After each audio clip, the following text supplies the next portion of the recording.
প্রেম মানসিক রোগের মতো। আক্রান্ত ব্যক্তি বুঝতে পারে না। ভালো তো সবাই বাসে, তুমি না হয় একটু ভালো রাখার দায়িত্ব নিও। ভালোবাসা পাওয়ার চেয়ে ভালো থাকাটা যে প্রয়োজন। আগলে রাখার অপর নাম ভালোবাসা, আর ভালোবাসার অপর নাম ভালো রাখা।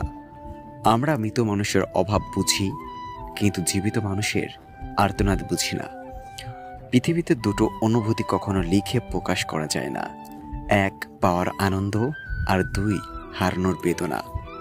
নিয়ম করে আমার সাথে কথা বলার ফাঁকে সে অন্য কাউকে ভালোবাসত। কিছু বিশ্বাস জীবনকে বদলে দেয়, আর কিছু বিশ্বাস জীবনকে ধ্বংস করে দেয়। আপনি আমার দায়বদ্ধতা নন, যাকে আমার ভালোবাসতেই হবে। কিন্তু কেন ভালোবাসি জানেন? কারণ আপনি আমার পূর্ণতা। নিজেকে অবহেলা করতে নেই, নিজের যত্ন নিও। অবহেলা আর অযত্ন করার লোকের অভাব নেই। 4টি কাজ করলে বাস নিশ্চিত। 1, বিনা স্বার্থে উপকার করলে। 2, টাকা ধার দিলে। 3, ভদ্র ব্যবহার করলে। 4, ভরসা করলে।